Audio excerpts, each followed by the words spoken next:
The gardens vanish first, not because the soil failed, but because soldiers arrived. Fields were trampled, harvests confiscated, and anything growing in the open became evidence. To plant visibly was to lose everything before it ripened.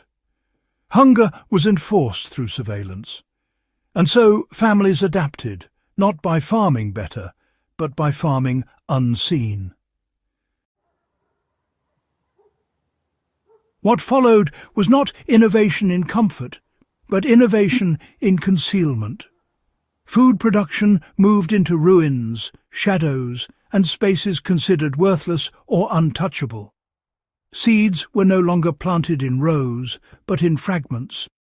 Crops were chosen not for yield, but for discretion. This was not gardening as we know it.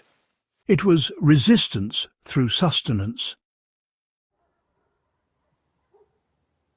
These are 7 forgotten food sources families grew in hidden places during World War II, and why they worked when open agriculture failed. Rooftop root gardens became invisible farms above occupied cities.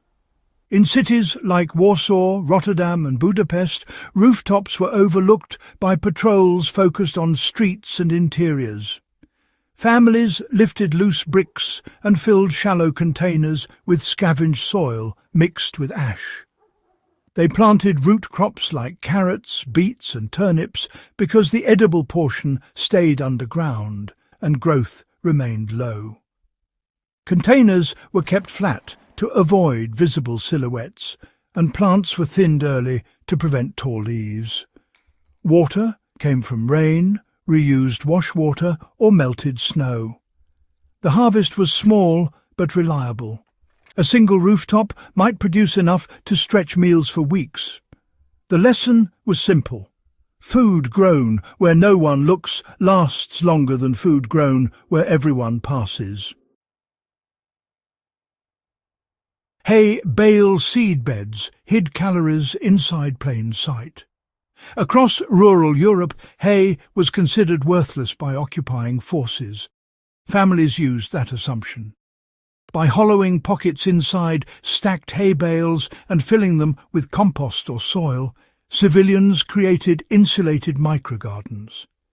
Peas, spinach and turnips thrived in the warm, moisture-holding straw. From the outside, nothing appeared unusual.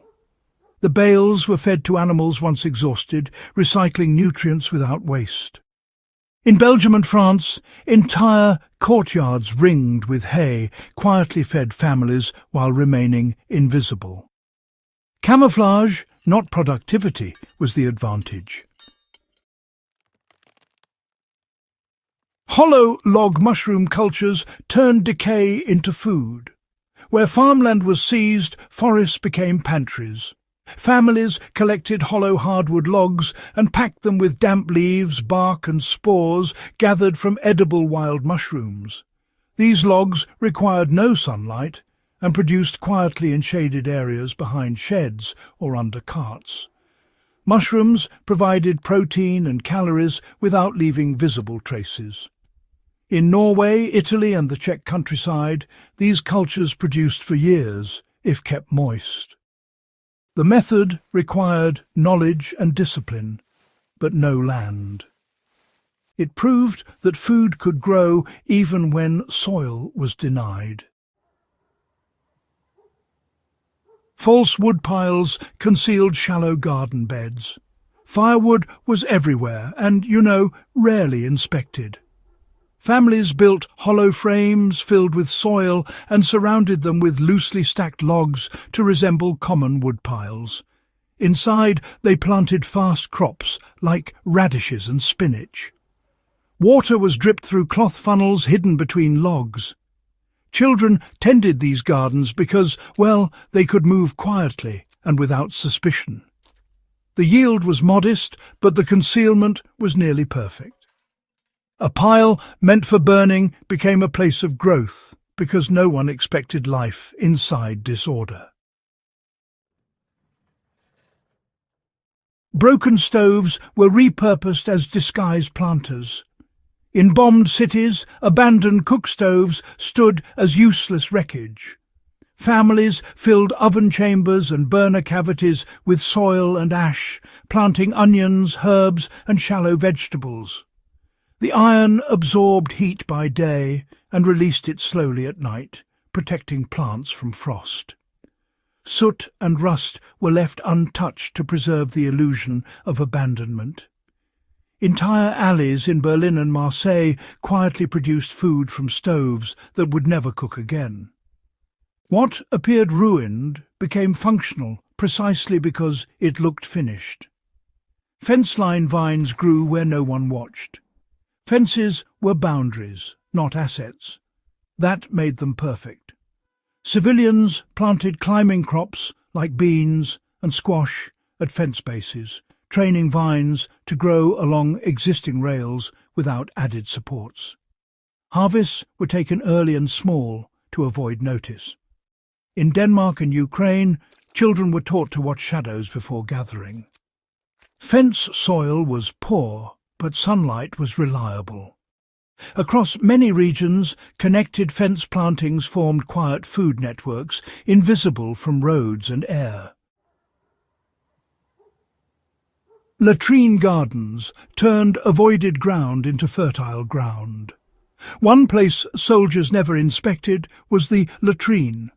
Families with knowledge of composting used aged waste mixed with ash and soil to fertilize hidden beds nearby. These plots were planted only after months of decomposition and managed by elders who understood sanitation risks. Crops like cabbage and pumpkin thrived in nutrient-rich soil disguised by neglect.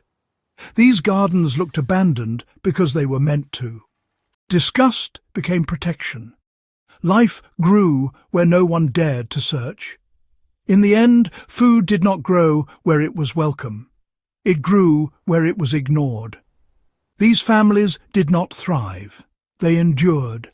And endurance came from discipline, memory, and the refusal to let land go unused simply because power said it could not be touched. If this kind of buried history matters to you, subscribe to The Past They Hid and share this with someone who still believes survival depends on supply chains instead of knowledge. What was hidden once may be needed again.